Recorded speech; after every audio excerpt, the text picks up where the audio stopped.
Loki is back. So I am Pops.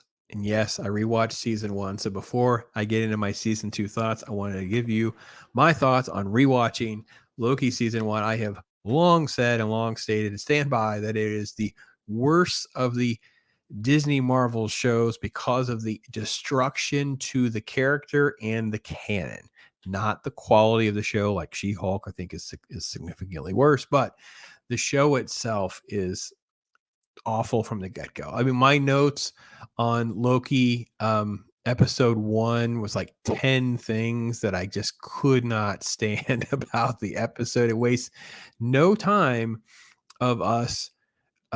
They basically cheat. They want it both ways. They want to come up with a reason to take Loki out of 2012, which is the attack on New York Avengers movie battle scene, and then put him in this place where he should be this conniving, smart, sneaky, talented maker of mischief.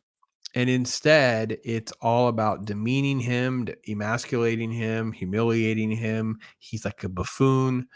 Um, all it's all a bunch of it's all the stuff that we've all now had like labels associated with as far as um girl boss and things like that. But it all started kind of here, right? It kind of started with just the amount of stuff. We have exposition from just Miss Minutes is just talking about things, and Loki is just he's like a fraidy cat at times, and we talky stuff. They literally sit down and like the Infinity Stones are paperweights. They waste no time doing all that stuff, and that's all long before we got to Lady Loki.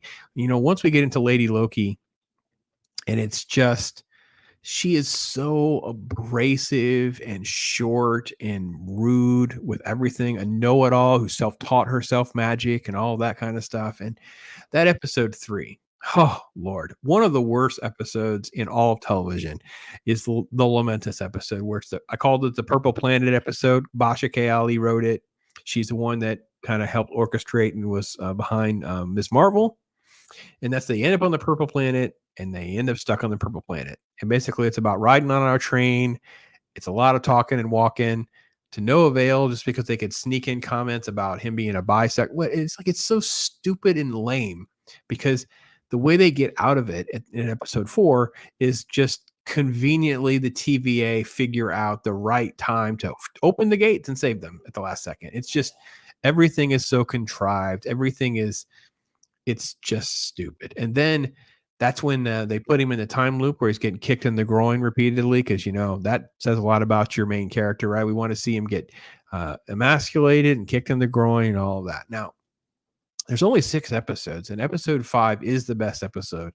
And it's weird because classic Loki or vintage Loki, cosplay Loki, the yellow and green costume, vintage, character, he has the best scene of the whole freaking show, like by far. Like, uh, it's not even close at how fun and cool it is to see Richard E. Grant using the magic and raising up and just standing in the face of death, right?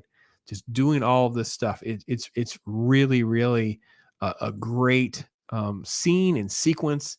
It's probably my favorite part of the whole thing. Even though Alligator Loki doesn't make me laugh. Kid Loki's fine, but it's like it's also sort of like demeaning, because he's it's the kid is the one who kills Thor. It's the kid who hands him his knife. Which, by the way, if you watch that scene again, he gives him the knife and he does his magic and he conjures a backpack like the thing to put the knife in, but he's still wearing the UPS gown. What can he just change into like a Loki outfit? Like, why would Loki keep the office wear? Like, it's just everything about the show is so dumb and makes no sense if we take it on face value of being the character that we started with.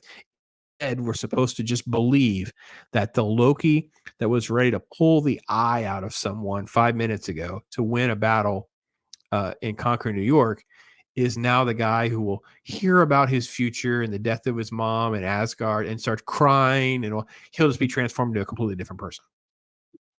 Then we get to the big reveal, the He Who Remains, the Kang version in this universe, which is taking away the free will and kind of deconstructs everything that we've been setting up all along. And I don't quite understand why this was a good idea. And it still doesn't work for me.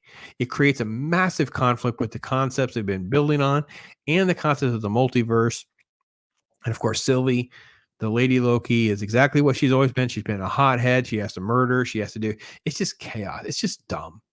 And Loki, again, he's losing battle after battle. It's just, everything about the show. And I don't know what it is I'm supposed to enjoy or pick up from headed into season 2. Like, what are the big sort of like benchmark things that I should take away from season 1, right?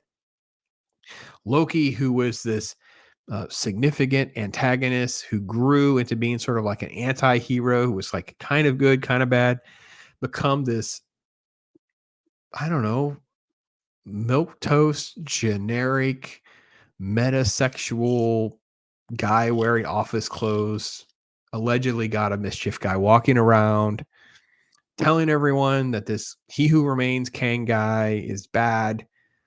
Okay. Sylvie's better than him at everything, self-taught herself everything. She's out there somewhere. And then you have this whole bunch of characters that we don't care about. Just a whole bunch of other characters. Well, Owen Wilson's character we like. Like, he is the character we're supposed to like. He's the um he's sort of the audience person in this journey. Like, we're supposed to be like going around with him on this adventure, and like why he's learning to like Loki more and learning to help and do those. But all these other characters, Hunter XYZ, the body positivity lady, or this guy, just all of this stuff. I don't care. None of them matter in the grand scheme of things to me. And maybe that's by design. Maybe it's not by design. I don't know. I don't know.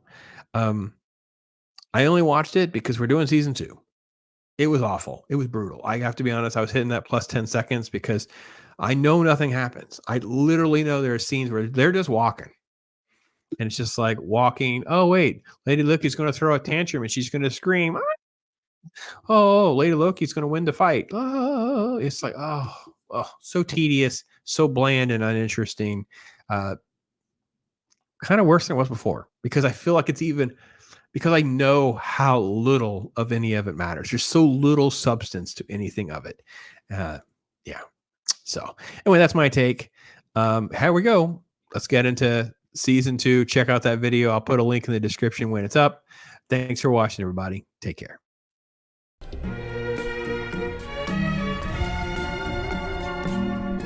Yeah. Right?